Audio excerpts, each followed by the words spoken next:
My name is Lester Anderson, and it's been a year since my world shattered into a million irreparable pieces. To say it simply blew up isn't entirely accurate. I played a significant role in its destruction. I orchestrated its downfall and then walked away amidst the chaos, with the assistance of about 60 accomplices who shared in the deceit. My wife, sadly, was among those collaborators, and there was a twisted satisfaction in seeing them all brought down alongside her. Before the seismic shift in my life, I was blissfully unaware, a content husband deeply in love with his wife, relishing in the joy of our shared existence. Our 5-year marriage seemed like a dream, a cozy home, cherished friends and neighbors, fulfilling careers and supportive families. Financially secure, we were building a future together, but that future took an unexpected turn. I wish I could offer some rationale, a thread of logic to unravel the enigma of our relationship, but the truth eludes even me. She was my college sweetheart, kind, funny, affectionate. She never displayed any inclination toward infidelity, never flirted with other men, nor dressed provocatively. I never once questioned her faithfulness. I'm employed in a research and engineering lab specializing in cutting-edge electronics for prestigious clients like NASA and the military. We affectionately refer to it as Geek Central. The interesting thing about us geeks is that while we thrive in the complexity of our professional lives, we keep things refreshingly simple at home. What you see is what you get. There's no elaborate facade because, frankly, we're not skilled in the art of deception. Some might view our demeanor as somewhat adolescent, and perhaps by conventional standards, it could be seen that way. We find joy in corny jokes, revel in quoting obscure movies and literature, and have a penchant for diving into intricate details. Despite any veneer of sophistication we may possess, we don't rank highly in the realm of social finesse. However, one thing we hold sacred is our commitment to honesty. In our world, honesty is not just a virtue, it's the cornerstone of our reputations and consequently our careers. Geeks don't lie. We understand that our credibility is paramount, both personally and professionally. My wife, Sandra, is employed in high finance at a firm called Wilson & Wilson, a major player in financing large-scale construction projects across the mid-Atlantic states. Despite their significant influence in the industry, I've noticed that many of Sandra's colleagues lack the academic pedigree I would expect. While they possess a solid grasp of financial matters and some excel at spreadsheet programming, I often find myself feeling out of place when conversing with them, reminiscent of my high school days. A particular incident involving our decision to name our 2 kittens Oscar and Nat highlighted this divide. One of Sandra's co-workers suggested we should opt for names of more renowned figures, exemplifying the disparity in our perspectives. In their world, it seems status and conformity reign supreme, leaving me feeling like an outsider. Sandra and her colleagues are adept at navigating the intricate webs of finance, where every detail is meticulously documented and personal ambition often takes precedence over individual integrity. The discomfort I initially felt among Sandra's co-workers escalated during the office Christmas party held at the nearby Marriott Hotel. Amidst the free-flowing alcohol and mingling crowds, distinguishing between employees and spouses became increasingly challenging. Overhearing a woman casually mention her work husband struck me as a stark reminder of the collective mindset prevalent in Sandra's professional circle, where alliances are formed for personal gain and loyalty is often fleeting. While I may not have harbored animosity toward them initially, events like these gradually eroded any semblance of goodwill I once held. It was an unsettling remark that caught me off guard.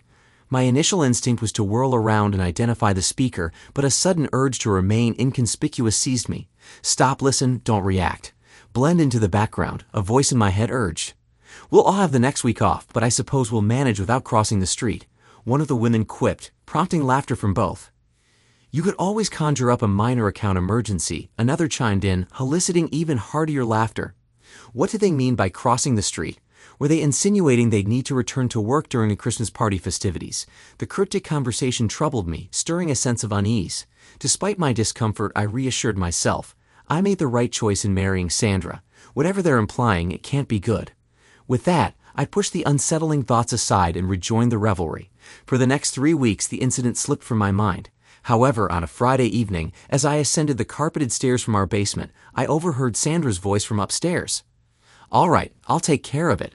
What's a wife for, after all? She chuckled. Wife? What's that supposed to mean? I wondered aloud, turning the corner just in time to see Sandra hanging up the phone. What was that all about? I inquired, striving to keep my tone free of accusation. She visibly startled as I approached. Oh, that was Martin Harris. It's work-related. I need to head into the office tomorrow, and we'll have some late nights next week. There's an opportunity to assemble a funding package for a new apartment complex they're planning on J Street, Sandra explained. The memory of the cryptic conversation from the Christmas party resurfaced in my mind. Sounds like a minor account emergency, I remarked. Sandra chuckled. I wouldn't exactly call it an emergency, but it's an opportunity we can't afford to miss. I couldn't help but express my disappointment. We've both been putting in long hours this year. I was hoping we could take it easy this month and spend more time together. Sweetie, please don't be upset.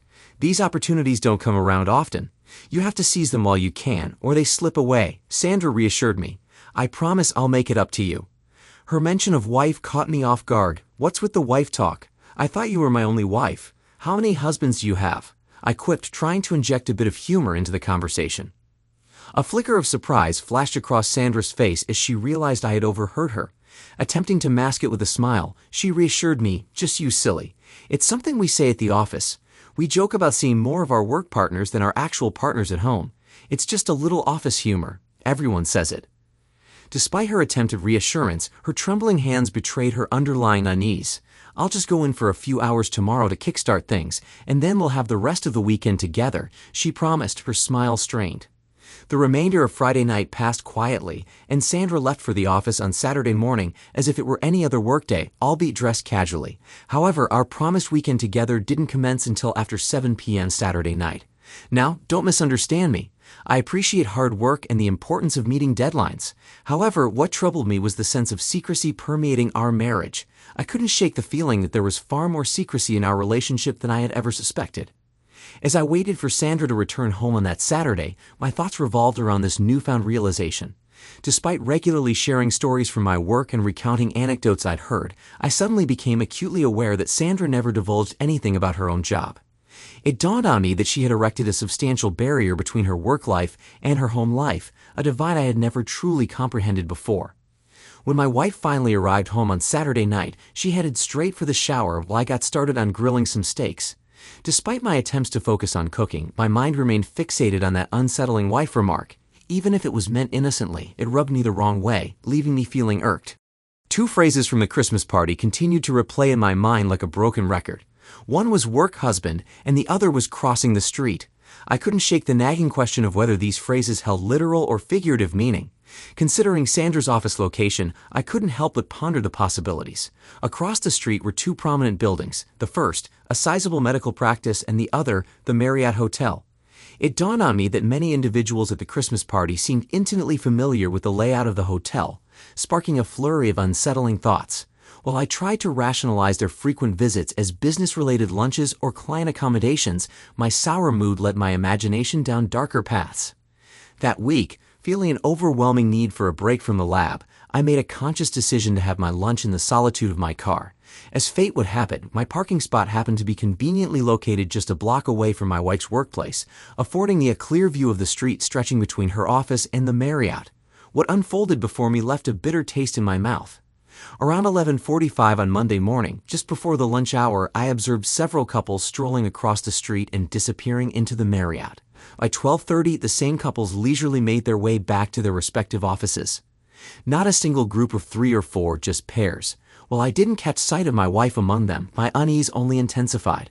The following day yielded a similar sight, different couples, but the same suspicious behavior. I entertained the idea of investigating further by observing the hotel lobby, but the risk of being recognized, particularly by Sandra, deterred me. In a move born out of desperation, I took a step I never imagined I would. That very afternoon, I enlisted the services of a private detective named Tristan Howard. I briefed him on what I had witnessed and outlined my desperate need for answers, providing him with a photograph of Sandra. His advice was as perplexing as it was disconcerting. Don't dwell on it. Resume your normal routine and trust that if there's something to be found, it will reveal itself soon enough. Though I voiced my hope that my suspicions were unfounded, I returned to work, grappling with a torrent of emotions. My investment in Tristan's services proved worthwhile. Thursday morning, he sat me down in his office and delivered the grim truth. On Wednesday morning, at precisely 11:45, my worst fears were confirmed. My wife entered the Marriott lobby with Martin Harris' arm draped around her waist. A fleeting stop at the reception desk secured them a key before they ascended to the 4th floor, not re-emerging until close to 12:40. Tristan, with his knack for gathering discreet information, had a private conversation with the desk clerk, shedding light on a disheartening truth. My wife and her alleged work husband were frequent guests at the hotel. This revelation came at a swift cost of $300, a mere down payment according to Tristan, who cautioned me that obtaining incontrovertible evidence would come at a higher price. Despite my internal turmoil and self-loathing for entertaining such suspicions, I resolved to obtain ironclad proof, even if it meant delving into the darkest corners of my thoughts. To achieve this, Tristan proposed a plan involving cooperation from the desk clerk and strategic room rentals. He would ascertain the room my wife and her colleague would occupy during their next visit, renting the adjacent rooms to install discreet video surveillance. It entailed additional expenses, a bribe included, but I was willing to pay whatever it took to uncover the truth. The past 7 days had been excruciatingly painful. I attempted to distance myself from Sandra as much as possible, yet she couldn't help but notice my erratic behavior. Brushing off her inquiries with vague mentions of work, I doubted she bought my flimsy excuses. Despite my efforts to maintain a facade of normalcy, my heartache was palpable. When Sandra expressed a desire for intimacy, I reluctantly obliged, convincing myself that if I hadn't discovered anything concrete yet, perhaps there was nothing to find. But as we made love, my heart was heavy with a mixture of anger and anguish. It felt like my marriage was unraveling before my eyes. Tristan's call from the clerk came as a bleak confirmation of my worst fears. He secured the room for the following Wednesday morning and evening, and I found myself sitting in his office on Thursday morning, clutching the evidence that shattered my world. Watching the gut-wrenching 40-minute video of my beloved wife, the very center of my universe, engaged in intimate acts with her supposed work husband Martin Harris, left me utterly devastated. In moments of turmoil, a geek's mind can wander down strange paths. I recalled an old joke about a husband discovering his wife's infidelity and threatening her lover with a gun, saying, "Don't laugh. You're next."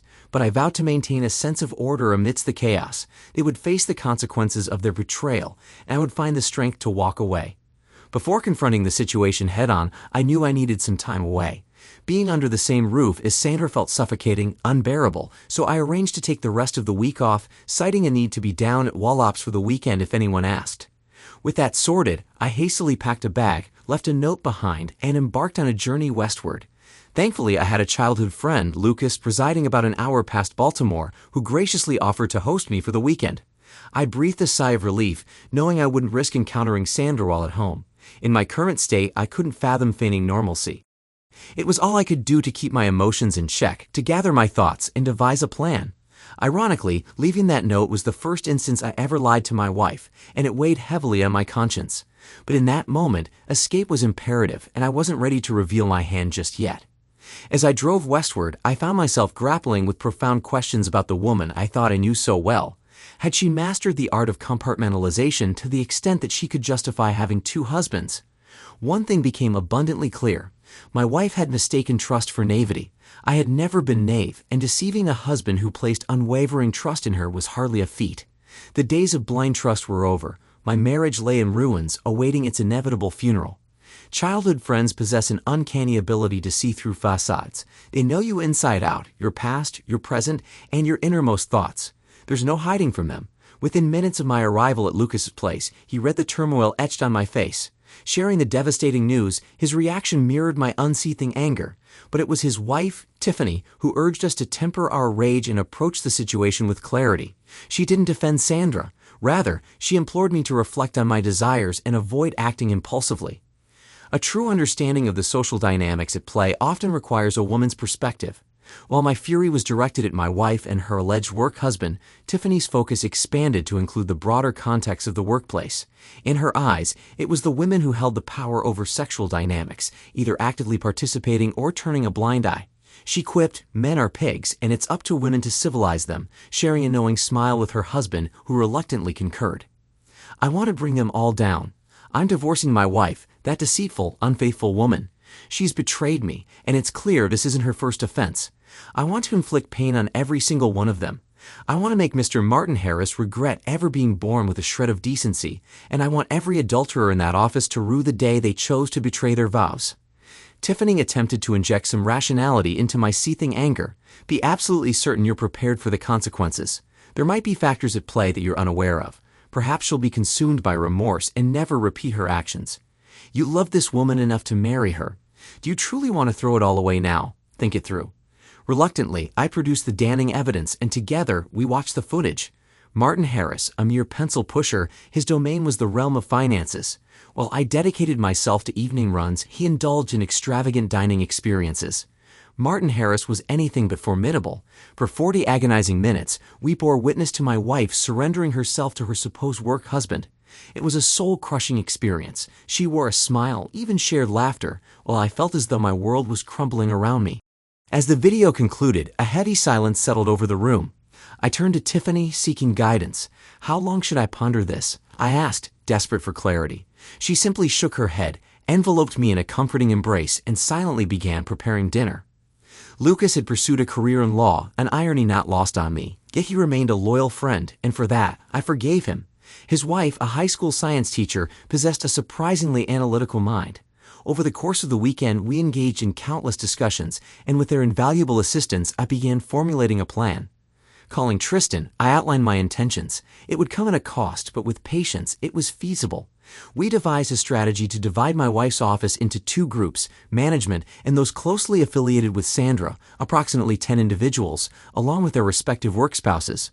My goal wasn't merely to scorch them. I wanted to obliterate them. The remaining employees would feel the repercussions, albeit without draining my savings. Tristan would discreetly install cameras in the offices of management and the targeted co-workers, while the others would be captured on film entering and exiting through the lobby. When the time came to file for divorce, I would take legal action against the company, exposing the indiscretions of every employee's spouse. Throughout that weekend, I agonized over whether I had missed the warning signs. There must have been signs, I reasoned. She never appeared cold or indifferent. She was always supportive when I shared details about my work. Could she truly lead a double life without remorse? Was she perhaps a sociopath? Her jittery reaction when I confronted her about the wife remark on that fateful Friday suggested she was well aware of right and wrong, or at the very least cognizant of potential consequences. I struggled to comprehend how anyone could sustain such duplicity without succumbing to a nervous breakdown. Somewhere amidst my contemplation, a troubling thought surfaced. By leaving town, I had unwittingly provided Sandra and her alleged paramour the ideal opportunity to use our home for their illicit rendezvous. Anger surged within me before I swiftly realized the futility of dwelling on it. In the grand scheme of things, their actions were inconsequential. I had already made up my mind to divorce her, irrespective of her current behavior. I resolved to leave her the bed, out of sheer practicality, and claim what was rightfully mine from the rest of the house.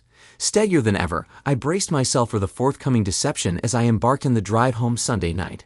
To save on expenses, we opted not to capture footage of the work spouses in their hotel rooms more than once, except for my wife and Mr. Harris. This minimized the number of room rentals and reduced the time required for Tristan's team. When it came to Sandra, I wanted to eliminate any possibility of her dismissing her actions as a one-time occurrence. In just 2 weeks, we achieved our objectives. Those weeks were excruciating. I loathed every moment of being near Sandra, knowing what she had done. I sought to expose the complicity of the entire office, the individuals who knew of my wife's infidelity yet remained silent. Uncovering their deceit required additional time. Most work spouses rendezvous once a week, with some being more frequent visitors to the hotel across the street and others less so. While we didn't catch them all, we captured enough to serve our purpose. Sandra and her accomplice adhered to a strict every Wednesday schedule. To distance myself from the pain, I pretended to work late on numerous evenings. However, the ache of being home was unbearable. I concocted fictitious emergencies, supposedly requiring me to travel to Wallops on Thursdays, yet in reality, I spent those nights in a hotel near my workplace. On Friday nights, I sought solace in visiting Lucas and Tiffany once more, and on Monday nights, I returned to the hotel, seeking refuge from the torment of home. Sandra began to voice complaints about feeling neglected, and our relationship gradually turned icy. Little did she know the depth of that chill. Despite her efforts to maintain a facade of normalcy at home, I was emotionally distant, and it reflected in her demeanor. Seeking refuge, I relocated to the guest room for sleeping and made a point to leave the house early each morning. After all, I had my own set of deadlines at work. Perhaps Sandra sensed the strain in our marriage, or perhaps she bought into my flimsy excuses, or maybe she simply didn't care. Regardless, it didn't deter her from continuing her Wednesday lunches with her work husband. If anything, their lunch breaks only seemed to lengthen. It became evident that infidelity ran rampant in her workplace, with a significant portion of the staff, including many in senior positions, engaging in extramarital affairs. It was a case of the rot starting from the top, as the saying goes.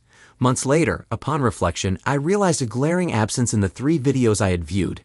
Not once did they mention me. Neither he nor she spoke ill of me or felt the need to defend my honor. What stung even more was the sight of her wearing her wedding rings throughout those encounters, a silent testament to her indifference toward our marriage. It was as though I were invisible, non-existent in that aspect of her life. While there was a semblance of tenderness between the two lovers, it felt hollow, lacking the genuine intimacy one would expect from a committed relationship. They were more than mere casual partners, yet fell short of being true lovers.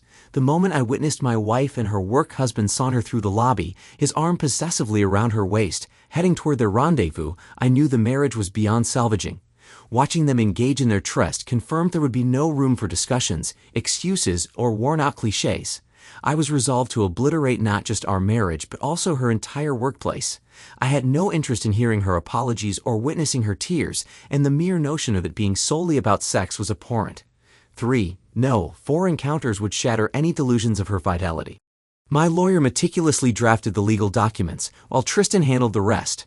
At precisely 10 o'clock on Monday morning, a process server strode into the offices of Wilson & Wilson, serving both Sandra and Martin Harris at their desks. With a deliberate stride, he proceeded to the CEO's office, where he served the company itself. It's almost ironic in hindsight, the CEO, Simon Wilson, was complicit in the very infidelity I sought to expose. At 67, he had a trophy wife scarcely half his age. What drove him to seek solace in the arms of a 45-year-old secretary remains a perplexing enigma to me. My phone incessantly buzzed at 10:20, but I silenced it without a second thought. Meanwhile, 5 of Tristan's operatives commenced distributing manila envelopes to the genuine spouses of every employee at the company. Some received photographs, others videos, accompanied by detailed reports they could utilize in divorce proceedings. Martin Harris' wife was given a particularly substantial envelope. For others, a letter served as a wake-up call, enlightening them about the unsavory activities unfolding at Wilson & Wilson should they wish to confront their spouses upon returning home. Each envelope bore a brief note, in the spirit of transparency, "You can thank Sandra Anderson for bringing this to our attention." I couldn't help but wonder how many allies my deceitful wife would have come Tuesday morning. Wilson & Wilson's demise was swift and profound. Following my lawsuit against the company, a deluge of 20 additional legal actions ensued. Divorces proliferated throughout the office like a raging inferno, consuming even marriages where evidence of infidelity was absent. Management's attempts to terminate employees tainted by the scandal only unveiled their own complicity in the debacle. Innocent individuals departed rapidly, seeking to salvage their tarnished reputations. The media seized upon the spectacle, and within 2 weeks, an article chronicling the firm's downfall prominently featured the term work spouses. I couldn't help but speculate about the source of that phrase. Perhaps it was coined by some clueless husband, ignorant of the realities of corporate culture. Business dwindled in the wake of the scandal, culminating in the closure of the office within 2 months. For nearly a year, the once bustling building stood eerily vacant. Eventually, I found myself seated across from Sandra in my lawyer's office. Tears streamed down her face as she attempted to convey remorse. After weeks of receiving a barrage of angry messages punctuated by denials, pleas, and futile attempts at bribery and negotiation, she finally assumed a modicum of accountability for her actions. She attributed her transgressions to the allure and atmosphere of high finance. I struggled to comprehend the correlation between her infidelity and the financial sector, but evidently, it was ingrained in the culture.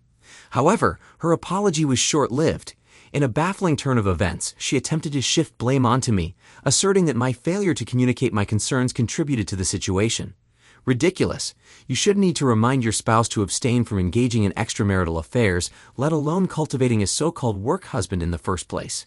Sandra's infidelity remained a perplexing enigma to me, as she never provided a satisfactory explanation. All I could discern was that she had undergone a profound transformation. The once bright-eyed and seemingly honest woman with a passion for business had morphed into a deceitful and duplicitous individual, seemingly guided by the mantra, "What he doesn't know won't hurt me." Tristan informed me that their liaisons only occurred on Wednesdays during their lunch breaks, and they hadn't seized the opportunity to meet during my absence from home that weekend. It was as if Sandra adhered to some twisted form of dual marriage, where cheating was constrained but not entirely eradicated. Tristan attempted to rationalize her behavior, suggesting it might be a perverse form of bonding ritual. Wilson and Wilson fostered a toxic corporate culture where team building was synonymous with intimate connections among coworkers. There seemed to be a distorted sense of loyalty at play, where employees confined their extramarital activities to a single individual, often their closest colleague. Tristan speculated that they perceived themselves as intellectually superior, sharing a clandestine knowledge or engaging in collective risk-taking. Whether it was a shared secret or a warped social contract, I struggled to comprehend. Despite my efforts to make sense of the situation, I couldn't shake my emotional investment in both my marriage to Sandra and the circumstances surrounding our divorce. I faced a choice: to spend a lifetime grappling with the complexities of these individuals or to simply walk away. Ultimately, I opted for the latter. My quest for revenge didn't unfold as I envisioned. While I emerged victorious in my legal battles, the company coffers were barren, and Martin Harris faced near-total devastation in his divorce proceedings. The irony wasn't lost on me.